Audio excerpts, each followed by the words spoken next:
Andre Twendell played dead through the early morning, until the sun was over the forest canopy and the security forces were far enough away. It was November 2005.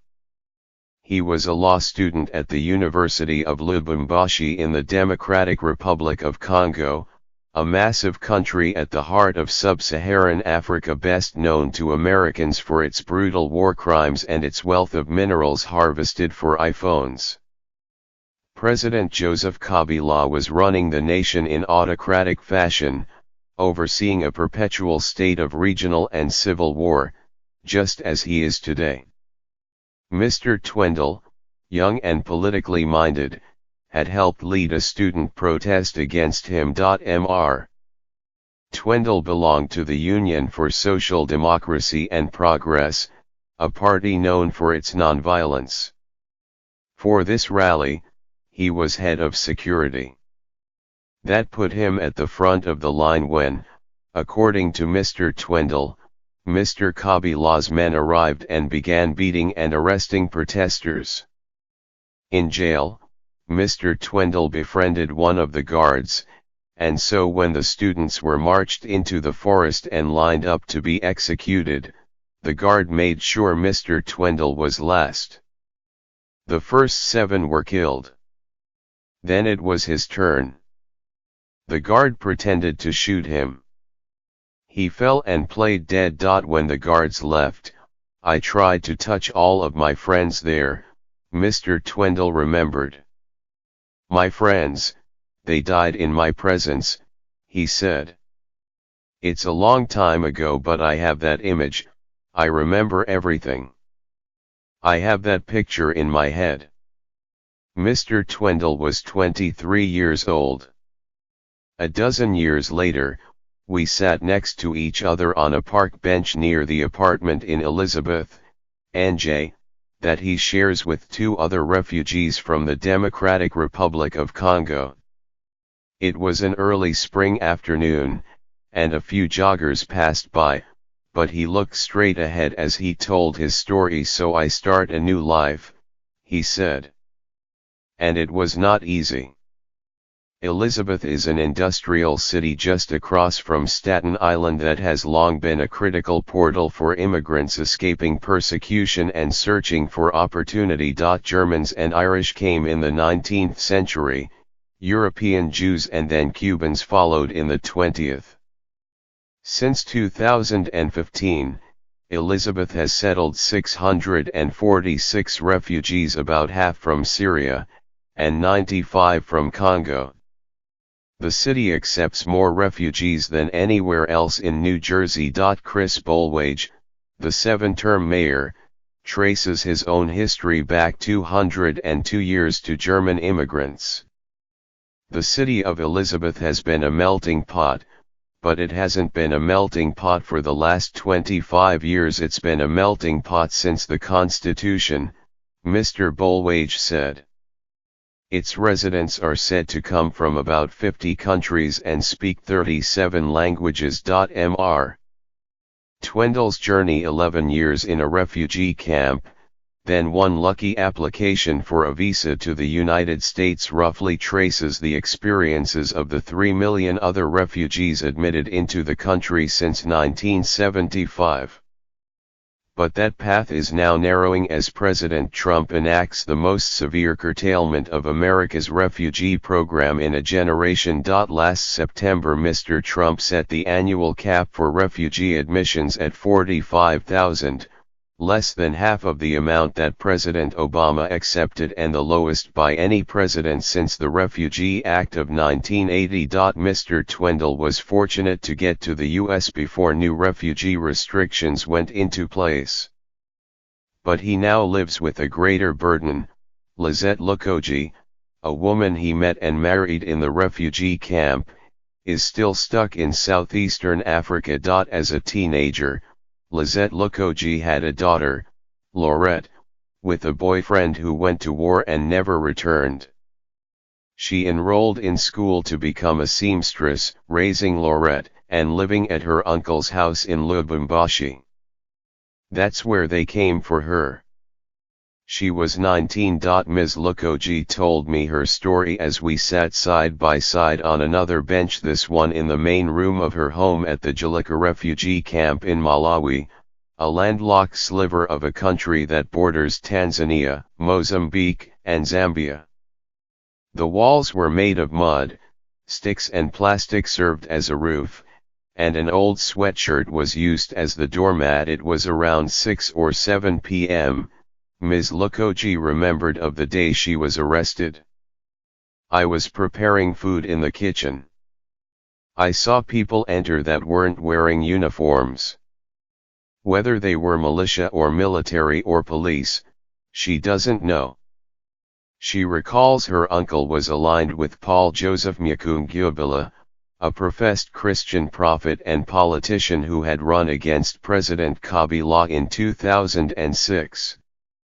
As part of an operation to round up Mr. Mukungubila supporters, Ms. Lukoji said, her entire family was detained and imprisoned in separate cells. Lorette was stripped away from her to this day. I don't know where she is, Ms. Lukoji said. If alive, she's 6 years old. One night in jail, 3 soldiers came to Ms. Lukoji's cell. She said they raped her, all 3 of them. Then they handed her 5,000 Congolese francs, about $3.50, and told her to leave. I walked. I don't know how to explain for how long, but I walked for a long time, Ms. Lukoji said. She had neither shoes nor identification. She ended up in a dusty town bordering Zambia. For days, she lived on the streets, using the little money she had to buy beignet, mixing the leftover sugar with water for sustenance. A Tanzanian truck driver stopped to help her. He smuggled her into Zambia, where she got on a bus to Malawi, which has hosted refugees for decades despite being one of the poorest nations on the continent. Ms. Lukoji walked into Julika barefoot. It took her 2 weeks to get a pair of shoes, she said. She had to find someone to take her in, or build her own earthen house. She had to collect her own food. I realized that life would be very complicated there, she said. Very complicated, really. Julika refugee camp was built as a prison camp for about 10,000 people. But for more than 20 years it has been home to the displaced from Congo, Rwanda, Burundi, and elsewhere, with a population that now exceeds 32,000. The United Nations High Commissioner for Refugees said that it receives less than a third of the $18 million it needs to care for Malawi's refugees. Charcoal is hard to come by, so children ask strangers for empty water bottles, which can then be burned and used to cook food. Refugees build their own homes, which lack indoor plumbing, and the camp's one medical clinic mostly serves the neighboring villagers. Yet there's life in Julika. People gossip, argue and dance. There are churches, schools, and hair salons. Refugees may be forbidden by the Malawian government from working, but an underground economy is driven by barter and cash sent from relatives abroad. Ms. Lukoji sells clothes that she makes, and Mr. Twendell tutored refugees in his native French and, later, English. He became fluent while living in the camp because he won admission to a competitive college equivalency program there. 6 days a week for 3 years he took online classes through Regis University in Colorado, earning a near 4.0 GPA and a degree in liberal studies. Some months after he graduated, Mr. Twendell fell in love. He remembers the day well. He was playing Scrabble, in French, at a friend's house when he first caught a glimpse of Ms. Lukoji, that girl. Mr. Twendell thought, I want to talk to her. I don't know where to start. How can I talk to her? They were both devout Christians from the Luba ethnic group. At first, Ms. Lukoji refused to give Mr. Twendel her phone number. "I didn't even know him," she said. Some refugees get cell phones through charities, relatives in the West or the underground market. When Mr. Twendel finally got her number and called, she hung up on him. Not interested. But Mr. Twendel, handsome with a shaved head, was determined. He said, "Even if you refuse, I am the one marrying you, there is no one besides me," Ms. Lukoji said. "That even if I hung up I would be the one he marries and the father of my children." Ms. Lukoji, short with a bright smile, was astounded at his persistence. Eventually she warmed to him and they began dating. They'd go for walks together, maybe buying sweet drinks and stopping to watch soccer games on the big dirt field near the camp's entrance. And in May 2015, they married, right there in the camp. Their church helped pay for his suit. She borrowed a dress. There was a big spread of food: beans, rice, sweet potatoes, chicken, fish, salad. It was like a dream, Mr. Twendel said. She was very happy that day. From the beginning, they both knew they would have to leave the camp, so Mr. Twendel applied to the UNHCR to resettle in a new country. On December 19, 2012, he remembers the date Mr. Twendel had his first interview with a refugee agency representative at the camp. More interviews followed, including 2 with officials from the Department of Homeland Security. In each, Mr. Twendel told his story of escape and provided biographical information. Refugee officers ran his name against terrorist watch lists. They took his photograph and his fingerprints. Finally, on October 22, 2016, nearly 4 years after the first interview, Mr. Twendel received the news he had waited so long to hear. He was headed to the United States. But it was in the middle of this process that he had met Ms. Lukoji, and he opted not to change his application midstream to take his marriage into account. He assumed, correctly, that it would delay the process.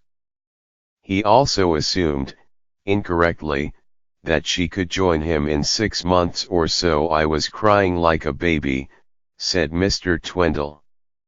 "She told me, just go. I know that you are my husband, and you love me, and will do your best to help me so I can join you there in the U.S.A." The next day, Mr. Twendel landed at Kennedy International Airport, thrilled by the flight across the ocean. "You stay in one place, you are not moving, but the airplane is going," he said. "I didn't understand that technology." The International Rescue Committee arranged to have Mr. Twendel picked up and taken to an apartment complex in Elizabeth filled with refugees from Africa, the Middle East and South America. He would be sharing a room with 2 Congolese men in a brick building on the same street where Jared Kushner's grandparents moved after fleeing the Holocaust. On the day Mr. Twendel moved in, Mr. Trump was campaigning in North Carolina, attacking Hillary Clinton and her stance on immigration.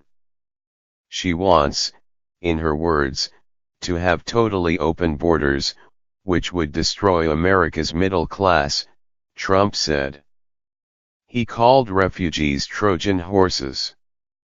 13 days later, he was elected president. The job of resettling new Americans falls on designated nonprofit agencies like the International Rescue Committee, which the State Department pays $2,125 per refugee to cover resettlement expenses, like a security deposit for an apartment and a few days of food in the refrigerator, as well as administrative costs. The IRC also holds classes to familiarize refugees with the complexities of New Jersey transit and the welfare system. And it connects refugees with employers, which is exactly how Mr. Twendall got an overnight job at Elizabeth's True World Foods, a sprawling, bone-cold seafood distributor that abuts the New Jersey Turnpike at exit 13A. He earns $11 an hour alongside immigrants from the Philippines, Liberia, Nigeria, and Congo, cutting and packaging fish from all over the world that become sushi at high-end restaurants like Nobu in Manhattan. Bundled up in ski pants and 3 jackets, Mr. Twendall handles fish that he won't eat, though he loves seafood. He has yet to try sushi. By about 4 a.m., in the middle of his shift, Mr. Twendall was in the break room. He was on his phone, trying to reach his wife on WhatsApp, which allows free international calls. He used his first True World Food paychecks to buy his wife a new phone. They speak multiple times a day, and for hours at a time on the weekends. When I speak to him, I feel like he is here, even though he is not here, Ms. Lukoji said from the bench in the refugee camp. She had just spoken with Mr. Twendall and was still smiling. He loves me, and he tells me this on the phone. Like today he said, "I love you, I adore you, you are the mother of my children." Nearly 50,000 Congolese refugees have resettled in the United States since 2010. More than 2,500 moved to New York, most ending up in Buffalo and Syracuse. Almost all Congolese refugees in New Jersey are in Elizabeth, the second largest refugee group behind Syrians, and through word of mouth an unofficial Congolese community group has sprung up. Last July 1st, I joined Mr. Twendall at the group's Congolese Independence Day party in a Korean church above a dollar store in downtown Elizabeth. Mr. Twendall marked his country's 1960 victory over the Belgian colonial rulers by eating traditional African fufu with new friends who spoke his language. They prayed, danced, and drank, Sprite for Mr. Twendall, Heineken for his roommates. At the party, Mr. Twendall opened his cell phone. His wife had sent a photo. Over the image, using the English version of his first name, Ms. Lukoji wrote, "I love my husband Andrew forever."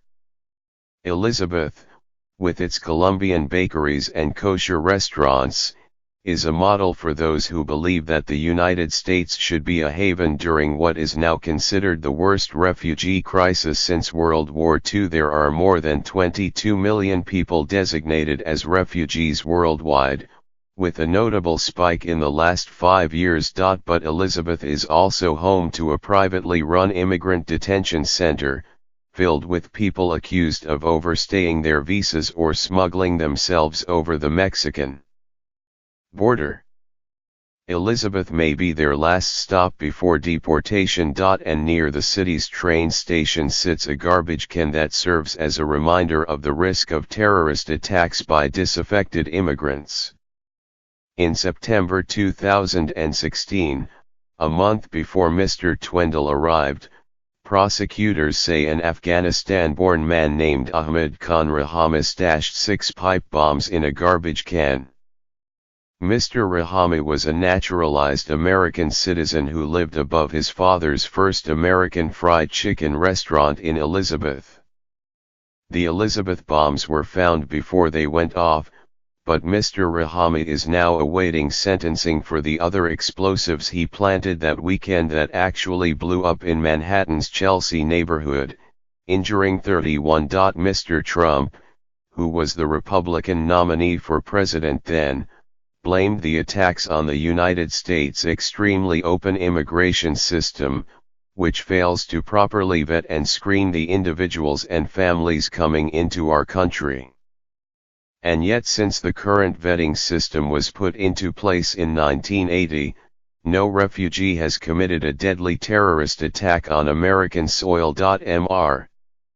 Trump's changes to the refugee program have directly affected Ms. Lokoji. His administration suspended the visa program for so-called following to join refugees, which was her fastest path to reuniting with her husband. A federal judge has since lifted the suspension, but more stringent security requirements for the visa are expected, which could further delay her application. Ms. Lokoji does have another option. Mr. Twendall has filed an affidavit of relationship to certify their marriage and initiate the vetting process, but his application has yet to be reviewed, according to advocates working on the case. Ms. Lokoji longs to leave not just to reunite with her husband, her health depends on it, too. She has blocked fallopian tubes, a painful condition that has left her infertile, according to a gynecologist whom she sees in Lilongwe, Malawi's capital. Their hopes for children. Mr. Twendall wants as many as 8 now arrests in the United States, with in vitro fertilization. He is 35. She is 26. He calls this the beginning of life.